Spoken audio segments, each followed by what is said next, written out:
दोस्तों, बांग्लादेश में अभी अभी तख्ता पलट हुआ है और अंतरिम सरकार ने सत्ता संभाली है।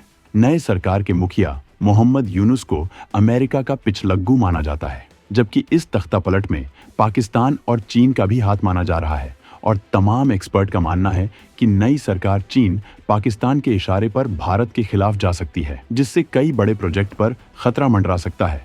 लेकिन भारत के पास इसका तगड़ा इलाज मौजूद है, क्योंकि बांग्लादेश को बिजली की सप्लाई भारत पर डिपेंड है। अडानी पावर सहित कई भारतीय कंपनियां पड़ोसी देश को पावर सप्लाई कर रही हैं, जिसमें अकेले अडानी पावर का बांग्लादेश पर 6,711 करोड़ रुपया बकाया है। और अगर बांग्लादेश की नई सरकार जरा भी इधर उधर जाने की कोशिश करती है तो अंजाम भयानक हो सकता है। तो दोस्तों, पड़ोसी देश बांग्लादेश की अक्ल ठिकाने लगाने के लिए भारत के मजबूत शिकंजे को जानने के लिए पूरा वीडियो देखिए। भारत की दमदार रणनीति के आप दीवाने हो जाएंगे। मोहम्मद यूनुस को माना जाता है अमेरिका का पिछलग्गू। अवार्ड देकर दुनिया भर में चमकाई अपने चहेते की इमेज। चीन पाकिस्तान भी भारत के खिलाफ कर रहे तमाम साजिश। भारत के तरकश में है इस साजिश के खिलाफ अचूक हथियार।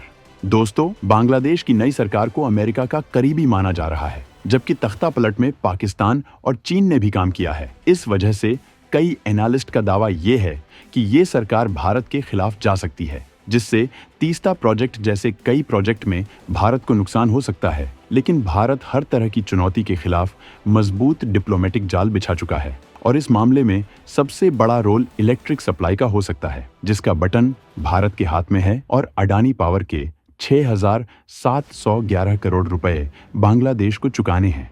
इस बारे में हम आपको विस्तार से बताएंगे, लेकिन इससे पहले हम आपको ये बताना चाहेंगे कि मोहम्मद यूनुस को अमेरिका का करीबी क्यों माना जा रहा है और चीन पाकिस्तान का भी नजदीकी क्यों समझा जा रहा है। तो दोस्तों, बांग्लादेश के नए सरकार के मुखिया मोहम्मद यूनुस को अमेरिका मैन कहा जा रहा है। अमेरिका हमेशा से उन नेताओं या लोगों को साथ देता है जो अपने देश या अपने देश की सरकार की खिलाफत करते हैं। दुनिया के किसी भी देश में तख्ता पलट करने के लिए या फिर किसी देश की राजनीति में तहलका मचाने के लिए यूएस ऐसे लोगों का सहारा लेता है। इन्हें इतना ग्लोरीफाई किया जाता है कि जब वो ऐसे लोगों को किसी देश की सत्ता में बैठाए तो उसकी काबिलियत पर सवाल न खड़े हो। हालांकि कई बार वो ऐसा करने में फेल भी हो चुका है। ईरान इसका बहुत बड़ा उदाहरण है। लेकिन अमेरिका अपनी इस हरकत पर बाज आने को तैयार नहीं है और बांग्लादेश में अपने चहेते को बैठाकर उसने एक बार फिर से ऐसा ही किया है। बांग्लादेश के इस नए पीएम मोहम्मद यूनुस के बारे में दुनिया केवल वही जानती है जो पश्चिमी मीडिया बता रहा है। पश्चिम के मुताबिक मोहम्मद यूनुस गरीबों के मसीहा हैं, एक बैंकर हैं जो गरीबों को लोन दिलाकर मदद करते हैं और उन्हें नोबेल पुरस्कार और मैग्सेसे पुरस्कार मिल चुका है। इसके अलावा भी उन्होंने बड़ी सफलताएं हासिल की हैं। लेकिन कुछ ऐसी बातें हैं जो दुनिया नहीं जानती है, जिसे हम आपको बताना चाहेंगे। अमेरिका के पूर्व राष्ट्रपति बिल क्लिंटन की पत्नी हिलेरी क्लिंटन जब 2009 से 2013 के बीच विदेश मंत्री थी, उस समय मोहम्मद यूनुस पर अमेरिका काफी मेहरबान था। उसी वक्त अमेरिका की एक संस्था ने मोहम्मद यूनुस के ग्रामीण बैंक को भारतीय रुपयों में 108 करोड़ रुपयों की मदद की थी। जबकि मोहम्मद यूनुस पर आरोप है कि उन्होंने हिलेरी क्लिंटन के क्लिंटन फाउंडेशन में एक बार नहीं कई बार डोनेशन दिया है। इस दौरान हिलेरी क्लिंटन मोहम्मद यूनुस की लगातार मदद कर रही थी और उन्होंने एक बार ढाका में मोहम्मद यूनुस से मुलाकात भी की थी। इसी वक्त से अमेरिका मोहम्मद यूनुस को शेख हसीना के खिलाफ मजबूत बना रहा था और इसी के तहत वो मोहम्मद यूनुस को अपने देश के सबसे बड़े पुरस्कारों से सम्मानित कर रहा था। 2009 में राष्ट्रपति बराक ओबामा ने मोहम्मद यूनुस को अपने देश के सबसे बड़े नागरिक सम्मान प्रेसिडेंशियल मेडल ऑफ फ्रीडम से सम्मानित किया था। इसके अगले ही साल उन्हें 2010 में कांग्रेसनल गोल्ड मेडल दिया गया। जबकि जब अमेरिका में मोहम्मद यूनुस इतने बड़े बड़े सम्मान हासिल कर रहे थे, उसी वक्त बांग्लादेश में उनके खिलाफ बड़े आरोप लग रहे थे। मोहम्मद यूनुस पर गरीबों का खून चूसने का आरोप लगा था, क्योंकि वो जिस बैंक को गरीबों की मदद के लिए बनाया गया बता रहे थे, वो ऊंची दरों पर लोगों को कर्ज देने का बिजनेस कर रहा था। इसके अलावा उन्हें श्रम कानून को तोड़ने की वजह से 6 महीने की जेल की सजा सुनाई गई थी। वहीं बांग्लादेश की एक अदालत ने यूनुस और 13 दूसरे लोगों पर एक टेलीकॉम कंपनी में काम करने वाले लोगों के वेलफेयर फंड से 252.2 मिलियन टका मतलब $2 मिलियन के गबन के आरोप में मुकदमा भी चलाया गया था। लेकिन अमेरिका ने पाकिस्तान के साथ मिलकर ऐसा खेल किया कि आज वही इस देश की सरकार संभाल रहे हैं।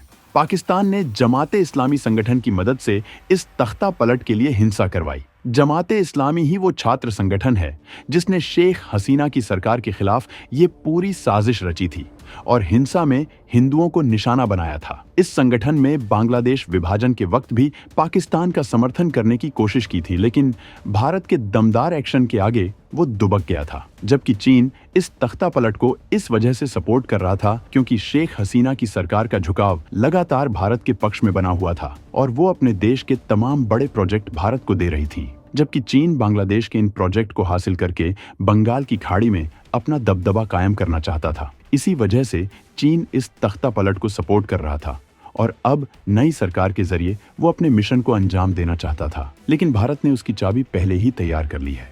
मोहम्मद यूनुस चीन की तरफ जाने की कर रहे थे कोशिश। अडानी पावर ने थमा दिया $80 करोड़ का बिजली बिल। नई सरकार के फूल गए हाथ पांव, भारत के आगे किया सरेंडर। दोस्तों, मोहम्मद यूनुस के जरिए चीन अपने मंसूबों को अंजाम देना चाहता था, जबकि अमेरिका पाकिस्तान अपने हिसाब से इस्तेमाल करना चाहते थे, जिससे भारत का नुकसान हो सकता था। लेकिन भारत ने अपने तरकश से इस साजिश के खिलाफ अचूक हथियार निकाल लिए हैं। अडानी पावर ने बांग्लादेश को $80 करोड़ का बिजली बिल थमा दिया है, जिससे यूनुस की सांसें अटक गई हैं। इस नई सरकार के हाथ पांव इतने फूल गए हैं कि जहां भारत ने ग्लोबल साउथ समिट में चीन पाकिस्तान को बाहर फेंक कर बुलाया, तो यूनुस बिना ना नुकर किए शामिल हुए और भारत का पक्ष लिया था, जो चीनी साजिशों को तगड़ा झटका था। जबकि पाकिस्तान को अब सारे किए कराए पर पानी फिरने जैसा लग रहा है, क्योंकि ये नई सरकार चाहकर भी भारत के खिलाफ नहीं जा सकती है। बांग्लादेश बहुत हद तक भारत पर डिपेंड है, जिसमें इलेक्ट्रिसिटी बेहद खास है। अडानी पावर बांग्लादेश को बिजली की सप्लाई करती है। बांग्लादेश पर अडानी पावर का $80 करोड़ करीब 6,711 करोड़ रुपए बकाया है। अगर बांग्लादेश इस रकम का पेमेंट नहीं करता है तो कंपनी बांग्लादेश को बिजली की सप्लाई रोक सकती है। ऐसे में बांग्लादेश के सामने अंधेरे में डूबने का संकट पैदा हो जाएगा। अडानी पावर झारखंड में लगे अपने पावर प्लांट से बांग्लादेश को बिजली की सप्लाई करता है। अडानी पावर के अलावा देश की दूसरी कंपनियां भी बांग्लादेश को बिजली की सप्लाई करती हैं। इन कंपनियों में एनटीपीसी लिमिटेड और पीटीसी इंडिया लिमिटेड समेत भारत की सरकारी कंपनियां भी हैं। बांग्लादेश अगर यह भुगतान देरी से करता है तो इससे अडानी की कंपनी पर असर पड़ सकता है, क्योंकि अडानी ग्रुप पिछले कुछ वक्त से देश के बाहर तेजी से अपने कदम फैला रहा है। इनमें पड़ोसी देशों श्रीलंका, बांग्लादेश, भूटान और नेपाल पर खास नजर है।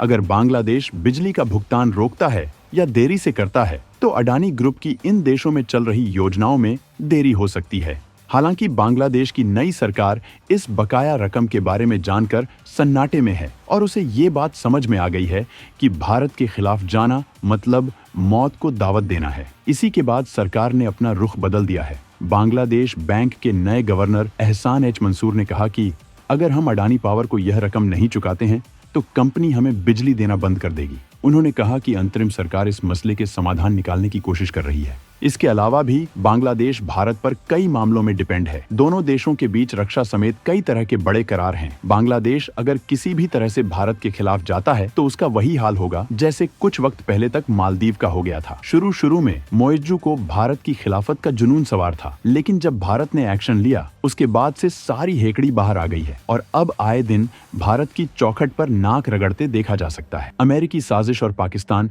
चीन की मदद से सरकार में आना अलग बात है, जबकि सरकार चलाना अलग बात है। भारत ने अपने हर पड़ोसी देश में इतना मजबूत जाल बिछा रखा है कि अगर भारत एक बटन दबा दे तो पूरी इकोनॉमी भर भराकर गिर जाएगी। शेख हसीना की कोशिशों की वजह से बांग्लादेश काफी विकास कर रहा था, यहाँ तक कि पाकिस्तान से बहुत आगे जा रहा था, लेकिन अब इस तरह का तख्ता पलट किया गया है। अगर नई सरकार अपनी नीतियां बदलती है तो इसे बर्बाद होने में वक्त नहीं लगेगा, क्योंकि भारत अब अपनी ताकत के प्रदर्शन पर उतर आया है। ग्लोबल साउथ की मीटिंग में उसने सैकड़ों देशों को लीड करके दुनिया को अपनी ताकत दिखाई है और सुरक्षा परिषद के लिए मजबूत दावेदारी का समर्थन हासिल किया है। चीन भारत के इस दमखम से परेशान है, जबकि यूक्रेन रूस दोनों देशों के साथ भारत ने रिश्ते बनाकर रखे हैं। ये भारत की मजबूत डिप्लोमेटिक पावर को दिखाता है। जंग के वक्त में यूक्रेन जाने का फैसला भारत के पीएम का बहुत बड़ा कदम था, जिसे देखकर पूरी दुनिया हैरान है। चीन का दम निकला जा रहा है, पाकिस्तान सन्नाटे में है, जबकि अमेरिका भी देखता रह गया है। तो दोस्तों, पड़ोसी देश में चीन अमेरिका की साजिश के खिलाफ भारत की इस तगड़ी रणनीति पर आप क्या कहना चाहेंगे? कमेंट करके जरूर बताएं।